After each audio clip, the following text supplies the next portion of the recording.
네, 안녕하세요. 저는 오늘 클로저 진영에서 펑터에 대해서 어떤 이야기를 나누는지에 대해 발표하게 된 장효진이라고 합니다. 시작하겠습니다.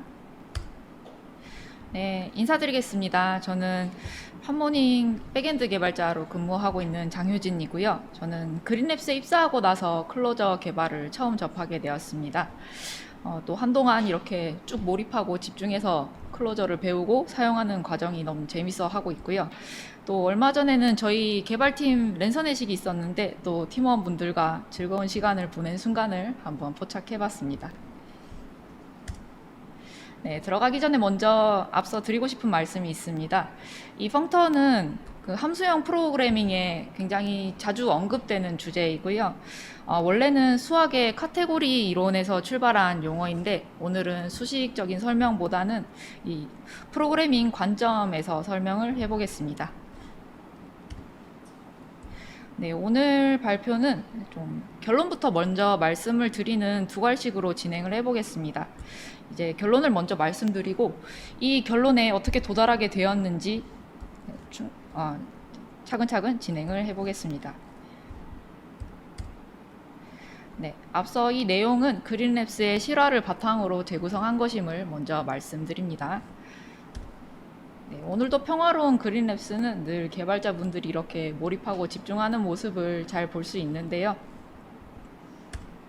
네, 어느 날 저희 사내 슬랙에 한 질문이 올라옵니다. 그린랩스에서도 이 라이브러리를 자주 사용하나요? 라는 질문인데요. 한번 이 라이브러리를 구경해 볼까요? 네, 펑터를 네임스페이스를 받아와서 fmap의 함수와 밸류를 호출하면 어떤 결과가 나올지 한번 살펴보겠습니다. 먼저 ink 함수는 클로저에서 int에다가 플러스 1을 하는 아주 귀여운 함수입니다. 이 ink 함수에다가 펑터의 fmap을 적용하고 나면 뒤에 따라오는 자료 구조에다가 각 엘리먼트에 1씩 더하는 모습을 볼 수 있습니다. 이 문법 자체가 좀 낯설더라도 직관적으로 이렇게 각 엘리먼트에다가 원하는 함수를 잘 연결해 주는구나 이런 인상을 받으실 수 있을 텐데요. 네, 그러면 우리 그린랩스에서는 또 클로저 진영에서는 이 라이브러리를 자주 쓰나요? 결론부터 말씀드리겠습니다. 안 씁니다. 네, 클로저 진영에서는 이 펑터를 거의 안 씁니다. 제가 발표 주제를 그 펑터인 클로저라고 해놓고 이렇게 다소 좀 극단적으로 보일 수 있는 결론을 먼저 말씀드려서 조금 놀라실 수 있는데요. 이제 차근차근 어떻게 이런 결론에 도달하게 되었는지 살펴보겠습니다.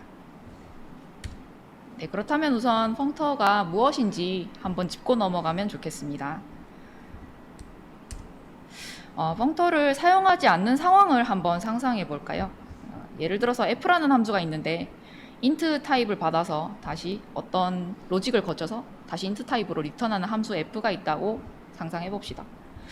그런데 뭔가 이와 비슷한 로직을 활용하는 리스트 int를 받아서 다시 리스트 타입 int의 리스트 타입을 리턴하는 함수를 작성하고 싶을 때 이 f를 그대로 활용하지 못하게 될 수도 있습니다. 또 이 int 타입의 옵셔널 타입을 받아서 다시 옵셔널 타입으로 리턴을 하는 함수를 작성할 때도 먼저 썼던 int에서 int로 리턴해주는 함수 f를 재활용하지 못하고 약간 모양이 살짝 다른 함수 f 이렇게 쭉쭉 비슷한데 약간 다른 함수를 계속 남발하는 상황이 올 수도 있어요. 네, 그렇다면 펑터로 이런 부분을 조금 무마시킬 수 있을까요? 이제 이 이미지를 보시면 이렇게 파이프를 통과하기 전에 어떤 한 컨테이너에 파란 볼이 들어가 있는데요. 이때 각 파란 볼에다가 파이프를 쭉쭉쭉 통과시켜도 원래 그 파이프를 통과하기 전과 거의 유사한 컨테이너를 내뱉습니다. 이 그림에 빗대어서 제가 임의로 한번 펑터를 가정해 봤습니다. 예를 들어서 이렇게 숫자가 int 값이 4개 들어있는 펑터가 있으면 이 펑터에 매핑을 할 수 있는 일반 함수를 하나 정의해 봤어요. 이 함수는 x 값에다가 x 플러스 1을 해주고 리턴을 해주는 함수인데, 마치 이 그림에서 파이프를 통과하는 것처럼 f맵으로 이 일반 함수를 바인딩한 모습입니다.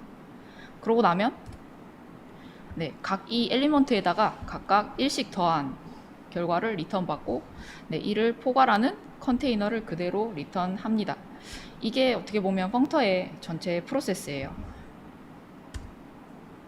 이거를 좀 더 말로 풀어서 언급을 해보자면, 이 펑터라는 것은 각 엘리먼트에다가 바인딩할 수 있는 함수가 제공되면 이 함수를 매핑해서 컬렉션을 제공하는 자료 구조다. 오늘은 이렇게 얘기를 하고 싶습니다. 그러면 이 그림을 약간 이제 머릿속에 각인시키면서 이걸 함수로 표현한 내용도 한번 언급을 해보겠습니다. 이제 파이프에 들어갔던 일반 함수입니다. 예를 들어서 이 함수는 A 타입을 받아서 B 타입으로 바꿔주는 함수 f가 있다고 하면, 이 f를 이제 파이프에 통과시키듯이 받아줄 수 있는 f맵 함수를 구현해야 펑터라고 부를 수 있습니다. 이 f맵이 하는 일은 펑터 a를 펑터 b로 리턴하는 것입니다. 이번에는 좀 낯설 수 있지만 하스켈에서 정의한 펑터 소스를 한번 빌려봤는데요. 이제 내용은 거의 유사합니다. A 타입을 받아서 B 타입으로 바꾸는 함수를 이 f맵이 받아서 A 타입을 가진 펑터가 B 타입을 가진 펑터로 바꾸는 게 이 펑터에서 정의한 f맵이 하는 일입니다. 이 펑터가 되기 위해서는 이렇게 매핑 함수를 구현하고 나서 두 가지 법칙을 반드시 지켜야 하는데요. 아이덴티티 법칙과 컴포지션 법칙이 있어서 하나씩 짚어보겠습니다. 펑터가 되기 위한 첫 번째 법칙, 아이덴티티입니다. 예를 들어서 x가 자기 자신을 리턴하는 함수가 지금 맵에 들어가 있는데요. 이제 이 함수는 자기 자신을 리턴하는 아이덴티티 함수, 우리말로 항등 함수라고 하면, 이 항등 함수를 매핑했을 때는 매핑하기 전과 동일한 펑터를 리턴해줘야 합니다. 이게 펑터의 첫 번째 법칙입니다. 두 번째 컴포지션 법칙입니다. 이번에는 맵 안에 들어가 있는 함수가 바로 f가 아니라 g를 한번 거치고 그 결과값을 받아서 f 함수를 호출하고 있는 걸 볼 수 있는데요. 이렇게 뭔가 한번 결합이 된 것 같죠? 이렇게 한번 결합해서 매핑을 거친 리턴 펑터는 이렇게 g를 먼저 실행시키고 그 다음에 f를 먼저 실행시켜서 맵 체이닝으로 연결한 결과값과 동일하다는 것을 보장해야 펑터라고 할 수 있습니다. 그렇다면 클로저의 리스트도 펑터가 될 수 있을지 한번 살펴보겠습니다. 앞서서 제가 간단한 함수를 미리 작성해 놨는데요. 이 times2라는 함수는 x 값을 받아서 곱하기 2를 해주는 심플한 함수입니다. 그리고 뒤에는 이제 컨테이너처럼 numbers라고 해서 1부터 5까지 리스트로 미리 설정을 해놨습니다. 이제 첫 번째 법칙을 준수하는지 보기 위해서 그 항등함수 아이덴티티를 한번 맵에 실행을 해볼 텐데요. 이 아이덴티티는 클로저의 코어 함수라서 바로 자기 자신을 리턴할 수 있습니다. 이렇게 맵에다가 아이덴티티를 실행하고 나면은 다시 넘버스의 원래 형태였던 것처럼 1, 2, 3, 4, 5 그대로 리턴해주고, 이걸 감싸고 있는 컨테이너 구조도 리스트 그대로 보장이 되는데요. 그래서 클로저의 리스트는 펑터의 첫 번째 법칙, 아이덴티티 법칙을 준수하고 있는 걸 볼 수 있습니다. 그럼 두 번째 법칙을 준수하는지 보기 위해서 한번 결합시킨 함수를 호출해 보겠습니다.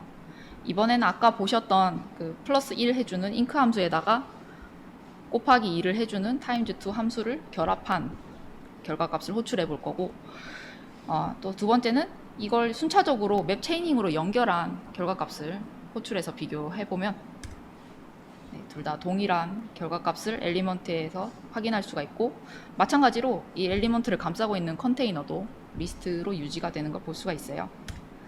그래서 이 리스트는 두 번째 컴포지션 로우도 만족하기 때문에 펑터라고 할 수 있습니다.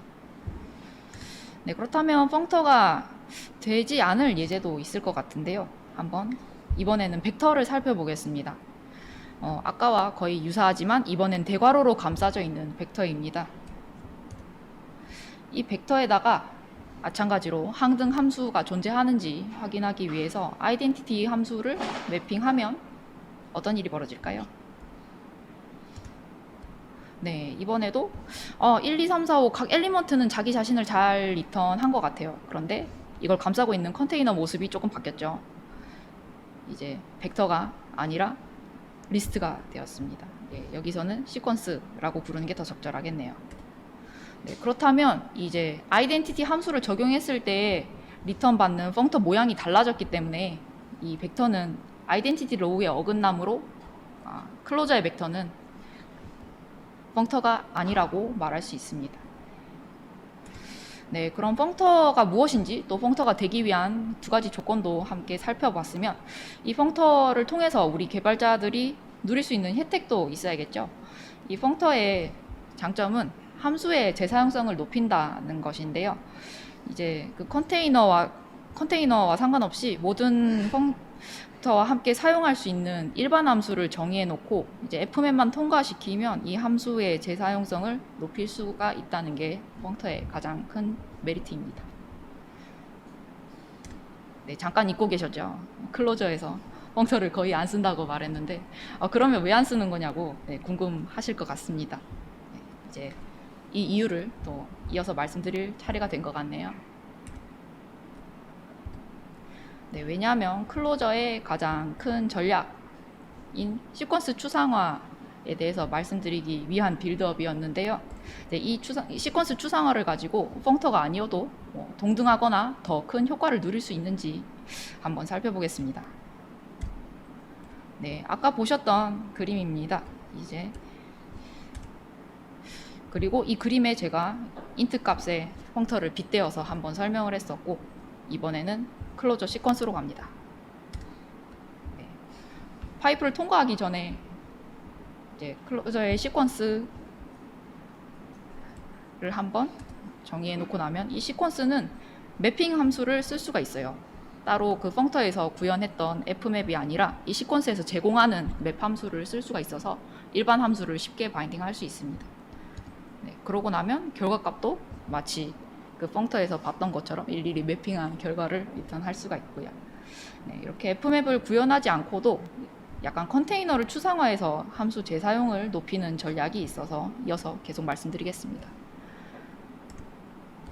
네, 시퀀스 추상화를 이용하기 위해서는 이런 배열에 각 엘리먼트가 있다고 치면 이 구현해줘야 되는 기본적인 함수 세 가지가 있습니다. 첫 번째는 첫 번째 엘리먼트의 값을 리턴해주는 퍼스트 함수가 꼭 필요하고요. 두 번째는 퍼스트 값을 제외한 나머지 엘리먼트를 모두 묶어서 리턴해주는 레스트 함수가 필수입니다. 네, 그리고 세 번째로 이 시퀀스의 맨 앞 자리에 값을 새로 추가할 수 있는 컨저 함수를 구축해야 시퀀스 추상화를 구현했다라고 말을 할 수가 있습니다. 네, 그러면 이어서 그 숙련된 클로저 조교의 안내를 받아서 이야기를 좀 더 진행해 보겠는데요. 네, 이 조교님이 아까 지난 세션에서 보셨던 클로저의 기본 4가지 자료 구조를 모두 들고 오셨어요. 벡터, 리스트, 셋, 맵까지. 네, 시작하겠습니다. 네, 벡터도 시퀀스입니다. 리스트 시퀀스고요. 셋, 네, 시퀀스 맞습니다. 해시맵까지 다 시퀀스가 되어버렸습니다. 네, 이것이 클로저가 추구하는 추상화 프로그래밍의 가장 큰 부분이라고 말씀드릴 수가 있고 이 전략으로 함수의 재사용성을 대폭 향상시킬 수 있는데 또 조교의 한마디 들어보죠. 이번에는 예제를 가지고 왔어요. 아까 보셨던 시퀀스에서 쓸 수 있는 맵 함수에다가 이 str은 단순히 스트링으로 바꿔주는 변환 함수입니다. 그리고 아까 보셨던 4가지 자료 구조에 대해서 이 스트링 함수가 제대로 역할을 하고 있는지 한번 호출해 보겠습니다. 네, 맵 함수를 실행한 결과를 마치 예상에 크게 어긋나지 않는 모양으로 볼 수가 있는데요. 각 엘리먼트를 스트링으로 잘 리턴해 놓고 조금 특이한 점이 있다면 여기 셋이 아니라 해시맵에는 키워드와 밸류가 반복되다 보니까 이 두 값을 묶어서 키워드와 밸류가 묶여 있는 벡터를 스트링으로 바꾼 걸 볼 수가 있어요. 네. 마치 조교의 목소리가 들리는 것 같지 않습니까? 한 자리에 두 분씩, 두 분. 네. 맵 함수 한 방에 통과하는 시퀀스를 구형하셨습니다.